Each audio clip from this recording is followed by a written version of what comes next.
Mana turagwaye icubahiro cyose. Ijambo ryawe ni rizima nk'uko tubivuga. Rifise ububasha bwo kuzana agakiza, kuzana ukugororoka, ndetse no kunonoka mu magufa no gukira mu buryo bwose. Rero ndagushima, niwe uduha ubushobozi bwo kurivuga. Rero ndi hano Mana ngo uvugire muri jewe. Ndi hano kugira ngo imitima yose ibe receptive. Haleluya. Mu izina rya Yesu ndirukanye imyuka y'ugusamaza, ndirukanye imyuka iteza intege nke, ndirukanye ikintu cyose kitakuva ko Mana, maze uhabwe icubahiro bice mu bubasha bwa mpwemu yera. Mu izina rya Yesu senze shima. Amen. Haleluya. Ndashaka gukomera Imana amashyi menshi. Ndashima Imana kwaka karyo iduhaye ko kumva ijambo, ndetse ndashimira abaturongoye mu masengesho, abarongoye program. Ndashima umuntu wese yaciye ngaha imbere ariko arakora igikorwa c'Imana, baba baririmbyi, turashima muri byose. Haleluya. Kuko intambuko zose uko ziba ziri Imana irazivugiramwo iyo duteze ugutwi. Haleluya. Rero nanje ndosa akanya keza ko gusigura ijambo ry'Imana.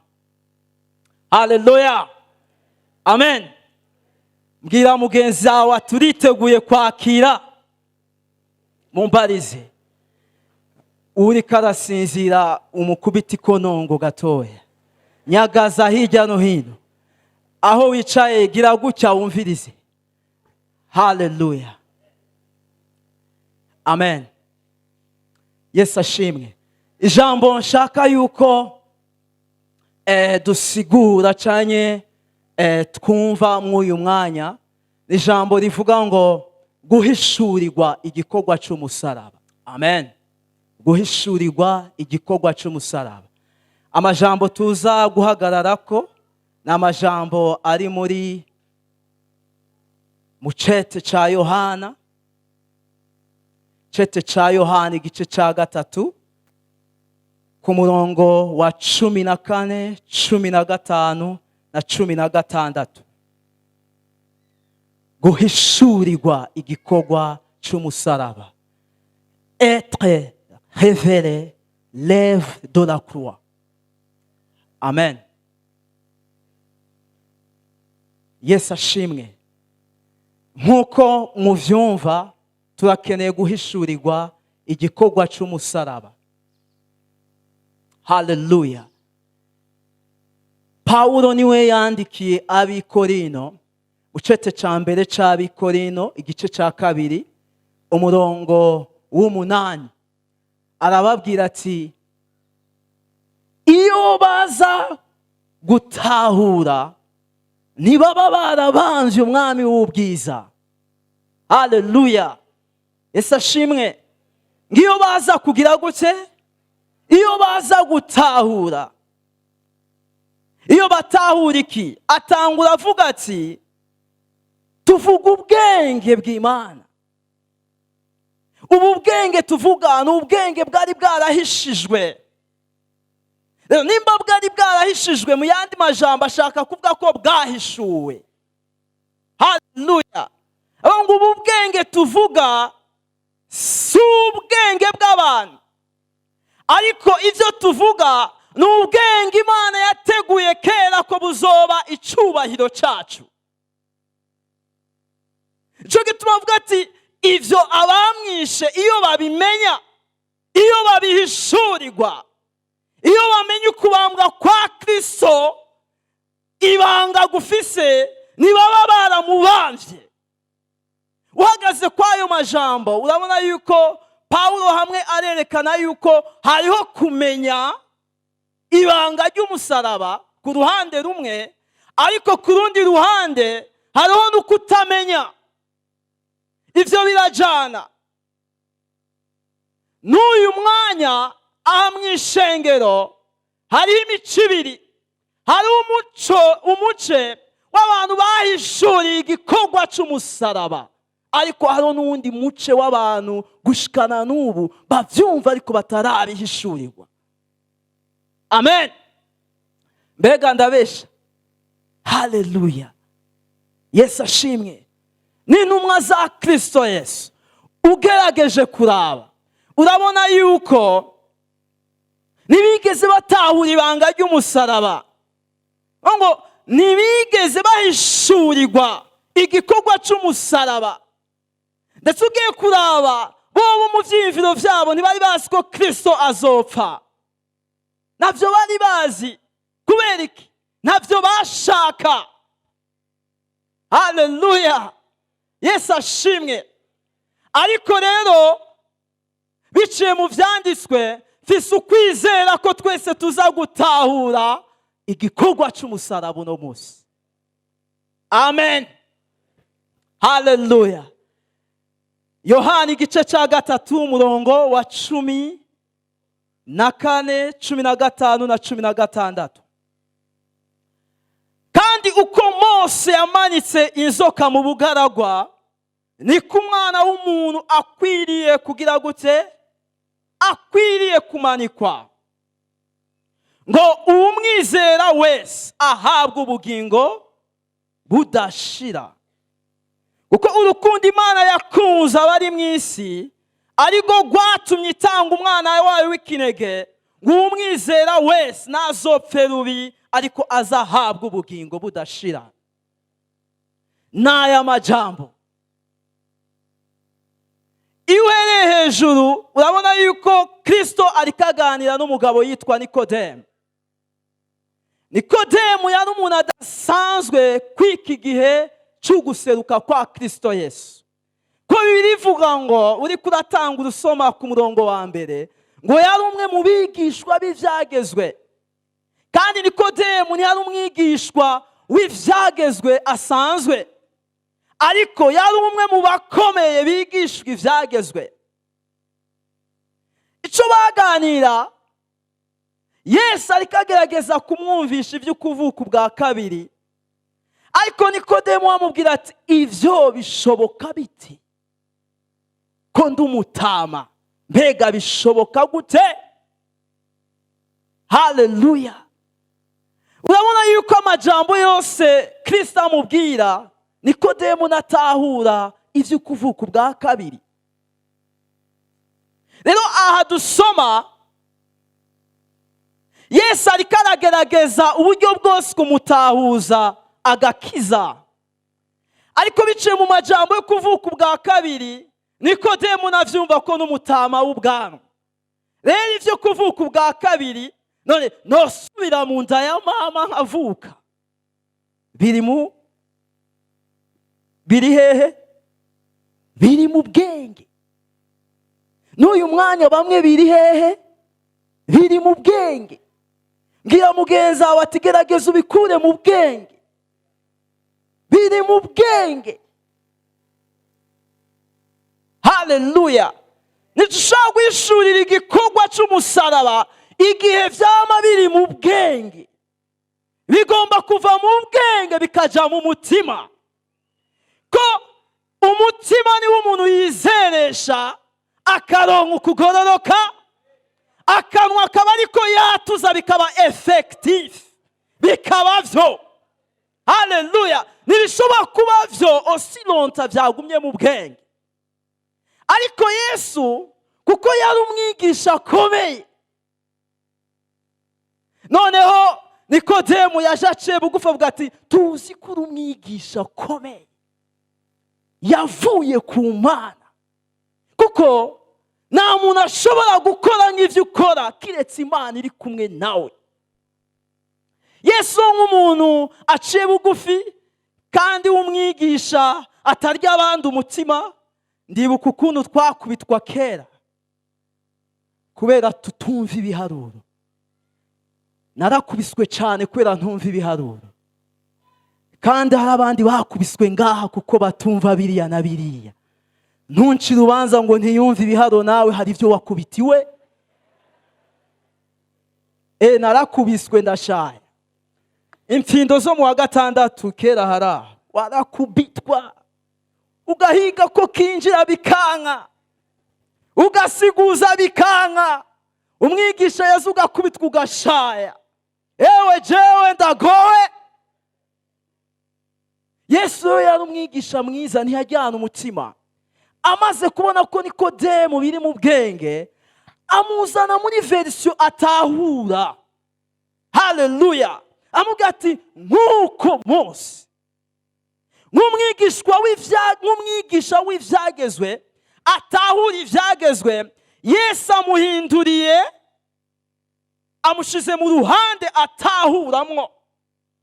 Amubwira ati mwebwe nababwiye iby'isi murapinga, ndababwira iby'ijuru murapinga, ewe jewe ngirene kugira utahure.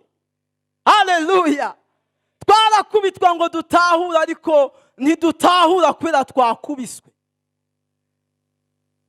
N'abavyeyi baradushishurira ku mashuri ngo wamaramaje wakijujuwe, abandi bana bazana amanota meza, wewe uri kijuju, wewe wakirofawe. Aho kumuzamura ugasanga uri kuramushira hasi. Yenga umwana, igisha umwana mu buryo bwose, raba ivyo ashoboye. Yesu yari umwigisha mwiza, azana Nikodemo amubwira ati rero uratahura ivya Mose cette fois-ci. Nk'uko Mose yamanitse inzoka mu bugaragwa, kandi ivya Mose, ivyagezwe vya Mose n'ivyiwe vyose urabitahura, reka ronda kwereka ivyagakiza ingene bimeze. Nk'uko Mose yamanitse inzoka mu bugaragwa, niko na jewe, uwo ni Kristo, niko n'umwana w'umuntu akwiriye kumanikwa, ng'umwizera wese ntazapfe rubi, ariko azahabwe ubugingo. Haleluya.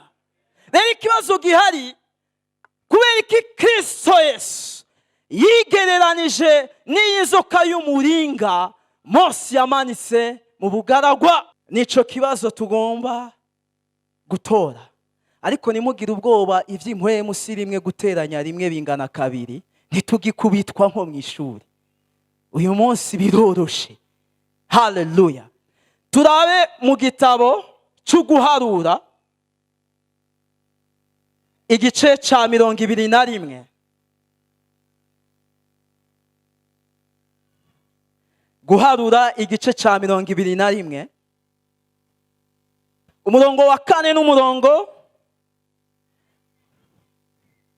uhereye ku murongo wa 4 gushika ku murongo w'9, niho basigura neza ingene Mose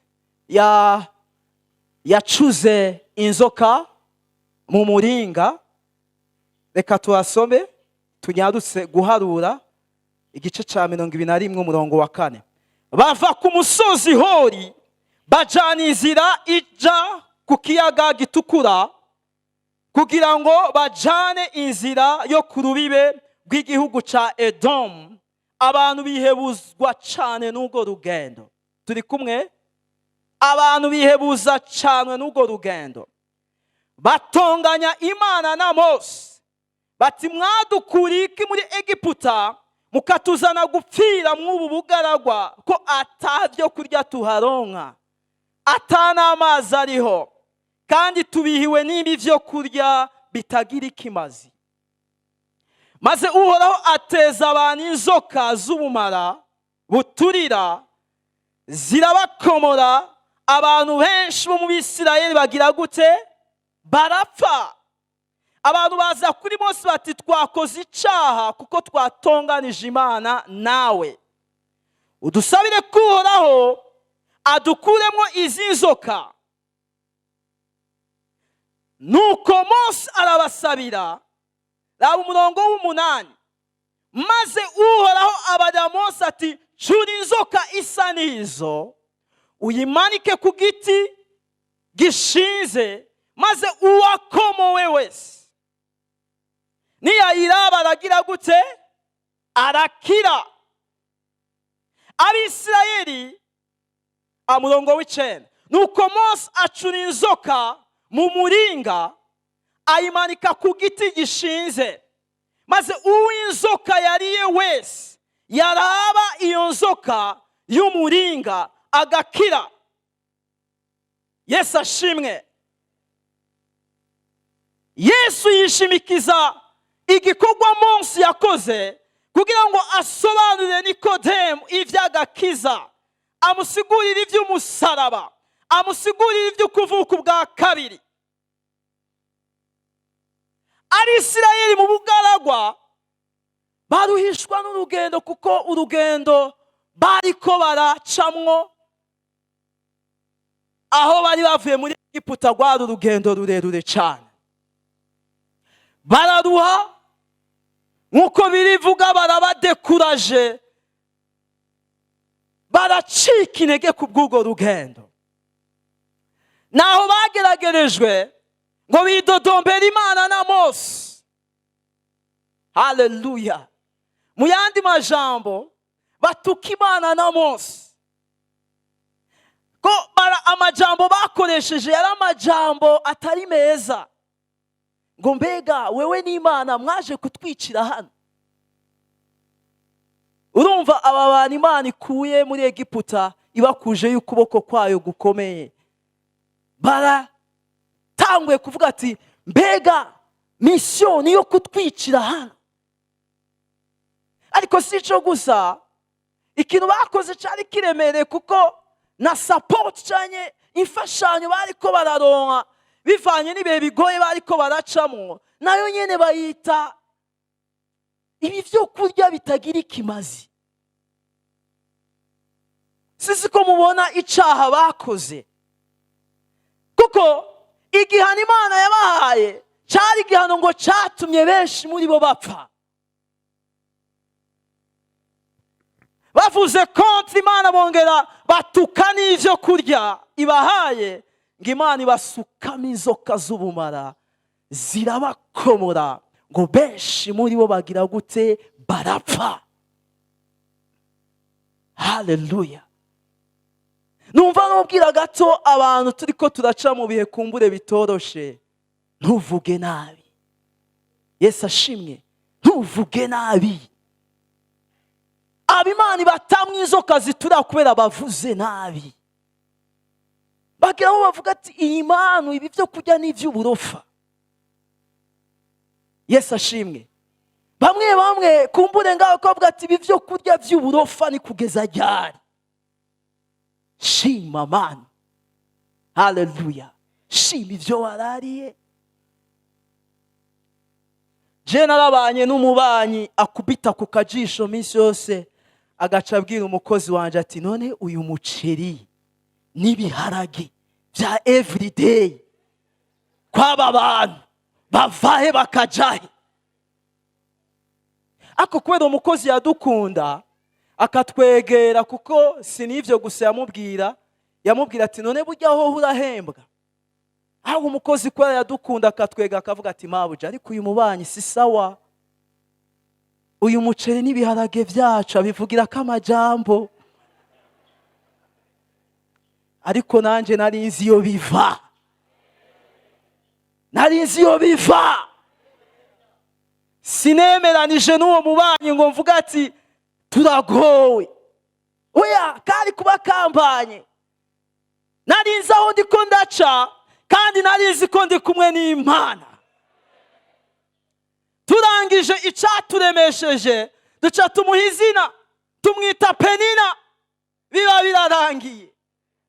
Igihe cyose tuvuze twavuga turya ni Penina. Abaza amakuru ya Penina muca mutahura ivyo ari vyo. Penina yari mukeba wa Hana, yari yararonse umwana, ariko Hana ntiyari bwaronke. Haleluya. Kamubwira ati none wewe biti, twe tugiye Yerusalemu muri praise and worship, none wewe ushimike? Hauna kitu. Ntugakangwe n'umuntu akubwira ngo ntacu ufise, ko kuba utararonka ntibisigura ko wakwani. Oya, nimba uwo mwiganye uyu munsi ari muri Benz Mercedes, si ukuvuga ko wakwani. Hari abacavuga ngo narakwani. No, ukwamye kubera uwundi yarose. Ibyawe biriho. Haleluya. Ndangije navuga turiya yitwa Penina, genda bandanye urugendo. Aho uri kuraca uhacane n'Imana. Yesu ashimwe. Manu uyimenye nka manu, uvuga ati ibi ni ibyo kurya byo mu ijuru. Ngiki cyakoze ku mutima w'Imana, kuko manu cyari ikintu kidasanzwe. Manu ni ibyo kurya bidasanzwe. Igihe cya manu ni igihe cyo kuvuga ngo mu ijuru hari Imana. Haleluya. Aho kuvuga ngo mu ijuru hari Imana, avuga ati cette nourriture de misère. Ibi byo kurya by'abantu bo hasi. Irangije ngo turi hanga ry'Imana igaciduha ibyo kurya by'uburofu, Imana ibatereramo inzoka. Wirinde Imana ntigutereremo inzoka. Aho ugeze hose bona Imana. Uburaye bona Imana. Bakwase bona Imana. Uhembwa make bona Imana. Yesu ashimwe. Haleluya. Amen. Ariko aba bagabo begera Mose barihana. Bavuga ati twakoze icyaha. Sasa rero gira icyo ukoze udusengere, ko twabonye erera hiri. Mose yegera Imana. Amaze kwegera Imana, Imana yamubwiye ati baza inzoka mu muringa uyimanike, ngo uza kuba yakomowe wese. Haleluya. Uw'inzoka iza kuba yakomoye wese, niyaraba iriya nzoka y'umuringa wabaje, he will be healed. Arakira. Arakira. Yesu aha ilisasi ikomeye Nikodemu. Kubera iki? Urabona yuko urubanza rwari ku Bisirayeli, Imana irushira ku nzoka y'umuringa. Icyo Abisirayeli bari bakeneye kwemera iyi substitution cyane iyi remplacement. Hari abantu batemera remplacement. Ndibuka igihe kimwe twari ko dukina n'abajene, igihe twanganya match ya mbere 3-3, aro bakuyemo aranka ngo simvamwe ni mwabundi mushiramo. Hari abantu batemera remplacement. Inzira yo gukira y'Abisirayeli yari remplacement. Kwari kwemera yuko ubugaba bwawo Imana ibuplashije ku nzoka y'umuringa. Vyasigura ngo ivyaha vyanyu, haleluya, ndabibakuye ko ndabishize ku inzoka y'umuringa. Inzoka y'umuringa niyibaye jije, nimukirijije. Inzoka y'umuringa niyibaye jije ku bwanyu, niyo iciri urubanza ku bwanyu. Haleluya. Mbega ni bose bemeye? Kuko Bibiliya ivuga ngo utarakomogwa nayo uwakomowe kabaye, ariko utarakomogwa niko Bibiliya ivuga uwakomowe wese, quelle que soit la situation. Haleluya. Naco bitwaye uko bimeze, naco bitwaye ahubwo bumara bugeze. Haleluya. Naco bitwaye uba yakomowe wese. Kico gihe Bibiliya ngo hapfuye Abanyesirayeli benshi. Uwakomowe wese ushaka kuba bwaduze, harigo umuganga akubwira ati iyo ndwara niyo kukwica. Haleluya. Ako Imana avuga ngo uzoba yakomowe wese, naho bwoba bugere mu mutwe, kihoze kuraba. Haleluya. Aho urubanza naruherereje arakira. Yesu ashimwe. Arakira. Haleluya. Leo Yesu azanye Nikodemu mu mvugo yumva. Ugiye gusoma sinzi Nikodemu ko yaciye ataha, ako nibasa kutubwira aho yakamangani. Haleluya. Yesu ashimwe. Amen. Yesu ariko arigereranya n'inzoka y'umuringa. Ngo nk'uko Imana nk'uko Mose yamanitse inzoka mu bugaragwa, niko n'umwana w'umuntu ngo de la même manière, haleluya, yigereranya n'inzoka y'umuringa mu kwerekana urupfu rwiwe rwo ku musaraba. Yesu ashimwe. Mu kwerekana iki? Urupfu rwiwe rwo ku musaraba. Haleluya.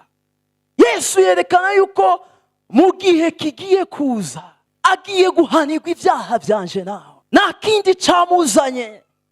Abwira Nikodemo ati nimba utahura bijya,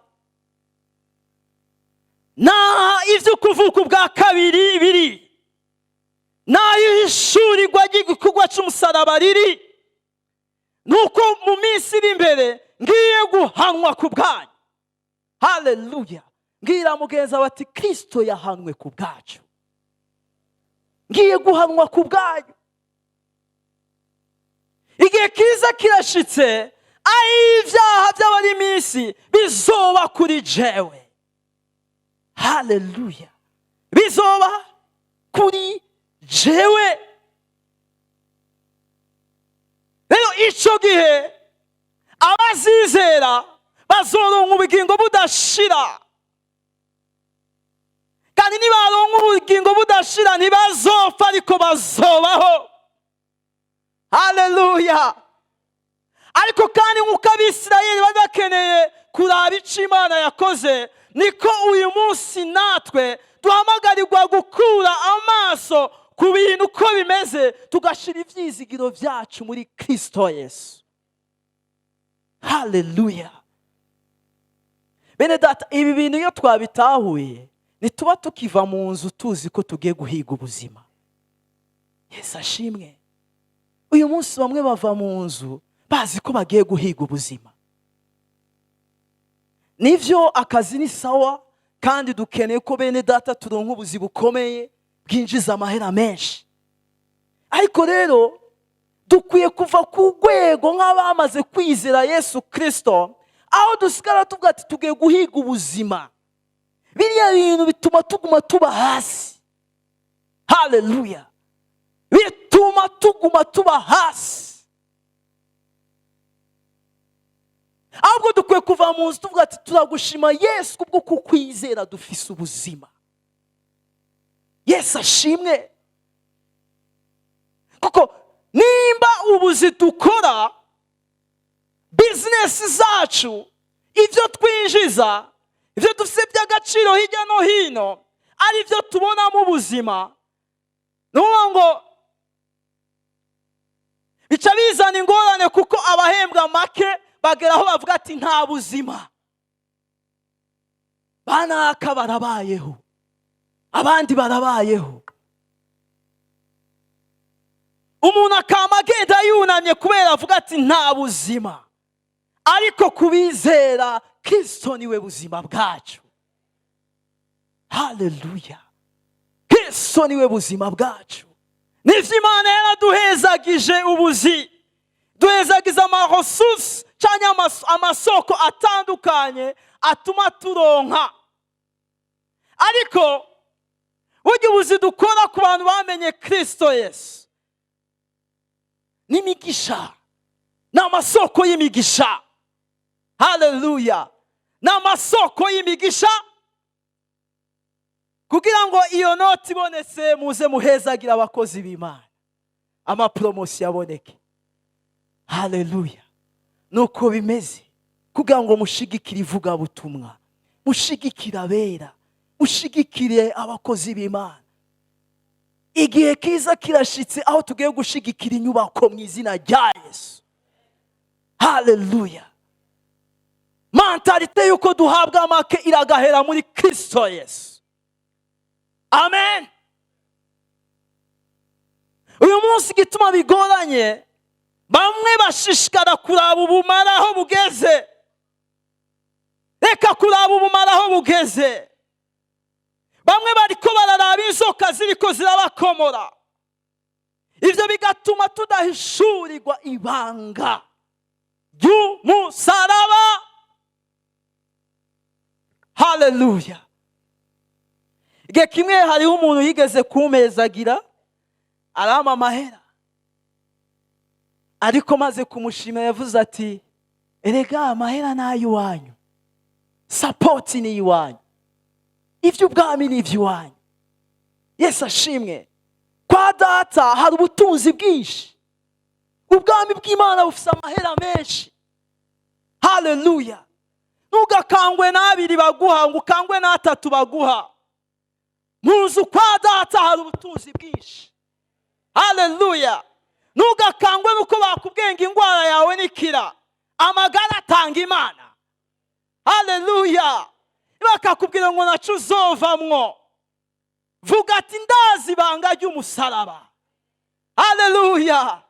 Nibakakubwira ati wanyu ntabagera kure, vuga ati ndazi ibanga ry'umusaraba.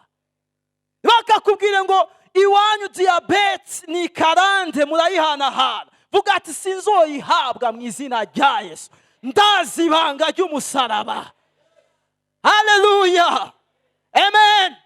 Nibakubwira ngo wowe amashuri ntayo uzomara, babwira ati ndazi ibanga ry'umusaraba, haleluya. Yesu ashimwe. Limitasiyo zose ku musaraba zarasenyutse, haleluya, amen. Ukwikengera ku musaraba kwarasenyutse mu izina rya Yesu. Kimwe mu byamugaje kwari ukwikengera, bigatuma niha intego yo guterura icuma 3 ku munsi kugira ngo ababone ukuboko bavuga tujya mu jena arakomeye. Ariko nawe ukomeza inanifise kwari ukwinyegeza. Ntiwinyegeze, haleluya. Haguruka uvuga ati ndazi ibanga ry'umusaraba. Ubumara, reka kuraba ubumara aho bugeze. Ababisirayeli nibaza ko bamwe bapfuye kandi inyishu yabonetse. Bamwe barapfuye ibintu byakemutse, bamwe barapfuye inyishu yatanzwe. Bwira mugenzi wawe ati inyishu ni Kristo Yesu. Kristo yaratanzwe, haleluya, yaratanzwe. Igihe kimwe mwene data arambaza ati none buriya ko twe tubona abagabo bari kumwe na Yesu, bamubajije ati none tuzoronka iki? Tukaba tubona ingene bapfuye, burya Yesu ntiyababeshe. Ico kibazo carangoye kwishura ko rero burya bapfuye nabi. Intumwa les apôtres bwe kuraba amateka yabo bose bapfuye nabi. Bamwe bishwe n'ingwe n'intare, babakoresha diwere mu nzitiro. Yumvira umuntu agutaye mu ruzitiro rwa 4 metres sur 4 metres ngo gwane n'ingwe imaze indwi zibiri itajya, ntibikunda, iragukasa. Bamwe bapfa babacuritse, abandi bapfa nabi. Ariko eputa Yesu yarababwiye ati kunkurikira ntivyicuzwa, muzobishumbushwa, mukiri mu bugingo ndetse n'ubugingo budashira. Mbega Yesu yarabahenze? Yesu nabwo yabahenze. Kuko buryo ugiye kuraba, rabira kuri wewe. Buryo ugiye kuraba ibibazo twagize mu buzima si ibibazo byari bijanye no kubura amahera. Iyumvire. Kuko iyo tuvuga ubutumwa bamwe biguma mu bwenge, byaguma mu bwenge tukaguma turi babandi. Ubushobozi bw'umusaraba nibukorere muri twebwe. Gerageza wiyumvire. Ndazi aha twese twaciye mu bibazo byinshi. Nta mwana arimo, abana bari hari inyuma. Umwana wanje niwe amambwira ati papa unzanira indege uyu munsi, na tukutuku sina, ako petit dodeza ananiomba avion, nangora nafisi. Bankora mu mutwe ako bati papa rego ngaho umushatsi ntawe uhari. Nanje ati ni sawa, habana problem. Ariko ndikumbwira abantu bakuze baciye mu bintu bikomeye nga. mbega ibikomeye twaciyemo, ninde yovuga ati hari habuze amahera? Si amahera yarabuze. Ibibazo twaciyemo si uko tutari dufise amahera. Burya lo diable iremesha, imbaraga akoresha ni nyinshi cyane. Je ndibuka ngerageza kwiremesha, avuga ati ibi vyiyumvire ejo navyo nzozindukana, ahubwo nkazinduka biri militipe. Hegera umugenzi wanje nkamubwira ati Cesar, eba jewe fasha, genda niyumvira yuko ngiye gupfa. Naryamanye n'umwigeme ndamubona agiye kwicwa na sida, none nanje ndagwaye.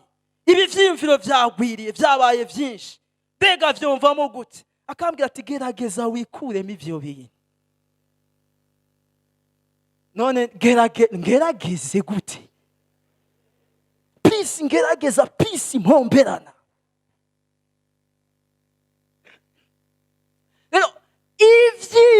Igikorwa cya Satani ku buzima, inkomezi Satani akoresha aho hanze, nta zindi nkomezi zozikuyeho atari urupfu rwa Kristo Yesu rwo ku musaraba.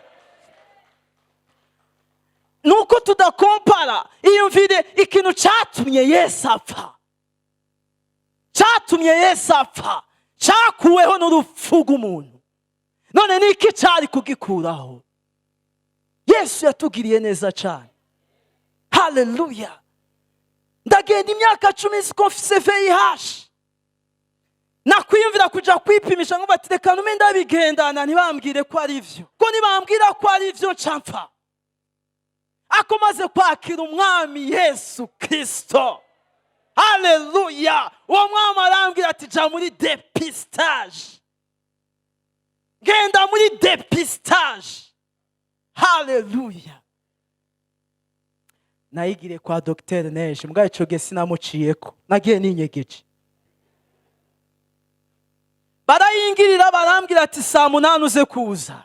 Ndangije marindwi zibiri ntagiyeyo, kuko muri jewe nanizi ko ngwaye.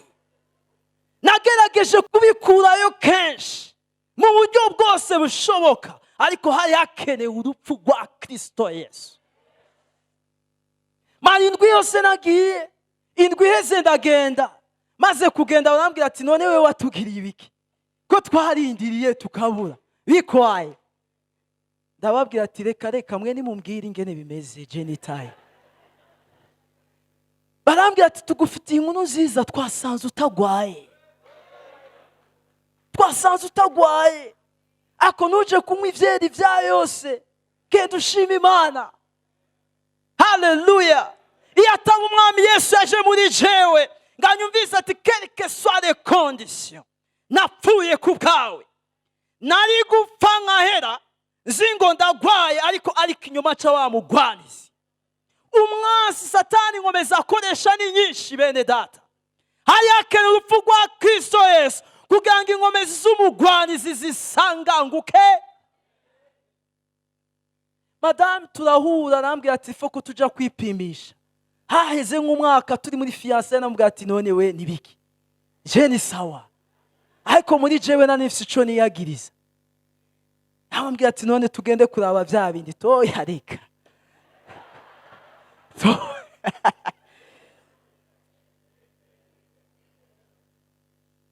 Haleluya. Nk'uko Mose yamanitse izoka mu bugaragwa, niko umwana w'umuntu akwiriye kumanikwa. Ng'umwizera wese ntazapfe rubi, ariko azahabwa ubugingo. Neva gusura kuvuga ngo ndiko ndondera ubuzima. Nituriko turondera ubuzima, Kristo yaduhaye ubuzima. Ico ukora n'umugisha w'amahanga, ico ukora n'umugisha w'ishengero, business yawe n'urudandazwa rwo guhezagira, nayo ubuzima turabufise. Haleluya. Uwambajije ati none yarababeshe ko bapfuye nabi kandi yababwiye ati bazobironka. Bari abagabo baronse, burya ico Yesu yaduhaye ikintu tutogura. Samahera yarakenewe. Mbega ufise angahe ngo uje kugura amahoro n'umunezero? Ufise angahe ngo korompe ingwara idakira, ngo yibwira ati ehe rero sha raba bakene je ndafise akanoti. birabaho? Ntibikunda. Raba abadafise ikintu jewe ndafise, si uko bimeze. Yesu yaduhaye ic'agaciro. Intumwa naho bapfuye nabi ic'agaciro bari barakironse, ko n'igihe baja kwicwa ntibagiye bidodompa, ntibagiye nk'Abisirayeli bavuga ngo ibi vyo kurya vy'uburofa Imana ije kutwicira ino. Bagiye bavuga ati Kristo turamuhimbaza, turamuhimbaza, kuko ic'agaciro bari barakironse. Bene data, ku musaraba twaronse iby'agaciro. N'ahandi hari ishurirwa ry'igikorwa c'umusaraba atari ukureka bikava mu bwenge ukaraba ivyanditswe ico bivuga. Kuko ivyanditswe bivuga ngo ushize confiance muri Kristo Yesu, ushize ivyizigiro muri we, haleluya, uwo ntazokogwa n'isoni, uwo ntazomaramara, uwo ntazicuza, haleluya, uwo naho se na nyina bomwanka Yesu azomwitorera, haleluya, haleluya. Komera Imana amashi menshi cyane. Igikorwa, ihishurirwa ry'igikorwa ca Kristo Yesu riri simple, riroroshe. Sishaka kuja ngaho ngo ndiko sigura ibintu vyinshi. Nuko ushira ivyizigiro muri Kristo Yesu, nta bundi buhinga. Kura amaso ku nzoka no ku bumara, ushira ivyizigiro muri we. De la même manière, abahanze inzoka y'umuringa bagakira, si kinyoma, n'abashize ivyizigiro muri Kristo Yesu barakira. Biroroshe, haleluya, biroroshe. Ariko rero ikibazo gihari nuko uyu munsi Kristo Yesu iyo batubwiye iby'urupfu rwiwe dufite ama-emotion yuko yakubiswe. Bamwe baja mu ma-emotion ngo umuntu w'intungane gutya yakubiswe ataca azira. Abantu barakubita umuntu ahoga ubusa, bagakubita umuntu kweri gushika aho abahambwa ataca azira. Urumva rero biherera mu mubiri. Si Yesu yakubiswe ataca azira, yapfuye ku bwanje nawe, haleluya. Bigomba kuva mu bigumbagumba. Benshi babigumiza mu bigumbagumba no kudatahura, babigumiza mu bwenge, hako ntibagomba kwakira umuco uri mw'ibi bintu. Hari umuco ukwiriye mw'ibi bintu, haleluya. Ico gituma Yesaya ariko aravyerekwa, yarerekwa izi mpande zibiri. Yarerekwa abantu babona urupfu rwa Kristo Yesu mu buryo bw'umubiri, akavuga ngo tweho twamwiyumviriye nk'uwa kubiswe n'Imana, tumubona nk'uwababajwe n'Imana. L'homme charnel, umuntu wo mu mubiri, ubwenge n'umubiri gusa, aguma abona Yesu yakubiswe yatose, ariko atagera ahantu ngo arabe, ngo atahure, yizere, ahishurirwe ko Kristo yapfuye kubwiwe. Twamwiyumvire nk'uwakubiswe, nk'uwababajwe, ariko n'intimba yacu yagize gute? Yishizeko. Uyu munsi niwemere kugenda n'intimba, n'intimba zawe yishizeko, ni yacu mibabaro yikoreye. Yesaya igice ca 53, haleluya. Ng'igihano kituronkesha amahoro cabaye kuri we, mu mishishagu yiwe niho indwara zacu zakiriye, haleluya. Yesu ashimwe. Nagomba guhereza ku majambo ari mu Bikorino gice ca mbere, gice ca mbere c'Abikorino, Abikorino ba mbere gice ca kabiri,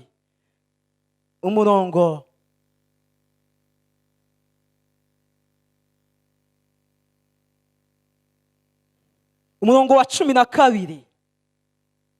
Abikorino ba mbere igice cya 2 umurongo wa 12 avuga ngo tweho nitwahawe mpwemu w'isi, ariko twahawe mpwemu ava hehe? Ava ku Mana, kugira ngo tumenye ivyo Imana yatugabiye. Twahawe mpwemu ava ku Mana kugira ngo tumenye ivyo Imana yatugabiye, mu yandi majambo yaduhereye ubuntu. Umurongo wa 13 avuga ngo navyo nyene turabivuga, ariko ntitubivuga mu majambo yigishwa n'ubwenge bw'abantu, ariko tubivuga mu yigishwa na mpwemu, tugereranya ivy'impwemu n'ivy'impwemu bindi. Ngo twaramuhawe mpwemu kugira ngo duhishurirwe ivy'Imana yatugabiye. Ku murongo wa 13 ngo navyo nyene turabivuga. Hari iyindi sobanuro ivuga ati ivyo nivyo tuvuga. Haleluya! Ivyo nivyo tuvuga. Ntitubivuga mu majambo akomoka mu bwenge, ako tubivuga mu majambo akomoka kuri mpwemu yera. Rero ikibazo uyu munsi kiri ku vyo tuvuga.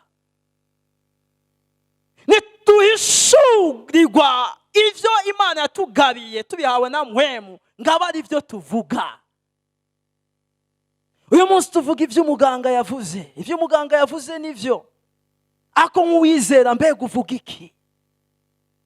Wakuze waratawe, wakuze so yarakwihakanye atakwemera, mbega uvuga iki? Haleluya! Vyananiranye uko ubibona nturi kurabona imbere, mbega tuvuga iki? Ntitugomba kuvuga amajambo akomose kuri la sagesse humaine, akomose ku bwenge bw'abantu. Tugomba kuvuga amajambo akomoka kuri mpwemu yera. Haleluya! Mbwira mugenzi wawe ati amajambo uri kuravuga akomoka hehe? Umwe wese akwiye gusuzuma inkomoko y'amajambo yiwe. Yesu ashimwe. Yesu yabwiye abaje kumubwira ibya Lazaro avuga ati iyo ndwara siyo kumwica. Haguruka uvuga ati iyi ndwara siyo kunyica. Haleluya! Ubu bugaragwa si ubwo kugwamwo. Haleluya! Izi ntege nke si iz'ibihe byose. Vuga amajambo akomoka kuri mpwemu yera. Haleluya! Yesu ashimwe. Vuga amajambo akomoka kuri mpwemu yera. Ngo umuntu w'impwemu gusa n'umubiri, ngo ibikomoka kuri mpwemu ntavyemera, ntanavyumva, ndetse ntashobora kubimenya kuko vyitegerezwa mu buryo bw'impwemu. Abatahuye ibanga ry'umusaraba, ibintu byose bavyitegereza mu buryo bw'impwemu. Haleluya! Nagendera ku vyo bavuze, agendera ku vy'Imana ivuga. Yesu ashimwe. Nagendera ku bitutsi bamututse, agendera ku vy'Imana ivuga. Haleluya! Nagendera ku vyo ariko arabona, agendera ku vy'Imana ivuga. Yesu ashimwe. Inzira yiwe arayizi. Haleluya! Ndakwifuriza kumenya inzira yawe. Yesu ashimwe. Iyo nzira Petero yavuze ngo ni inzira nsha iri n'ubugingo. Twatoborewe. Inzira ica mu gihuzu gishinze. Inzira nsha, inzira iri n'ubugingo. Haleluya! Ndabasabe dukomere Imana amashyi menshi. Bene data, n'aya majambo nari mfise nagomba kubasangiza. Uyu munsi uhaguruke uvuga ati ndagushima Yesu, wamanitswe kubw'ivyaha vyanje, wikoreye ivyaha vyanje kugira ngo situation ihinduke, ibihe bihinduke. Haleluya! Amen. Mana, ndaguhaye icubahiro. Warakoze cyane. ngo nk'uko Mose yamanitse inzoka mu bugaragwa, niko Kristo Yesu yamanitswe. Rero ndagushima ko ijambo ryawe ari ukuri. Nawe ashize ivyizigiro muri uwo ataronse ugukira, haba mu vyiyumviro, haba mu mushaha, mu buryo bwose twararuhutse turuhuwe n'uwo mwami. Turaguhaye icubahiro Yesu. Ndasengera rino jambo, uwo mwami Yesu ashishikare kumuhishuwe mu bugingo bwiwe. Igikorwa c'umusaraba ribihishurwa ry'umuntu wese. Ndasenga Mana ntitube tukibona Kristo nk'uwakubiswe gusa ngo bibe iby'umubiri, ariko turasenga kugira ngo ico yakoze gihishurwe mu mpwemu zacu. Urakoze kuri Imana ikomeye. Ni mu izina rya Yesu dusenze dushima. Amen.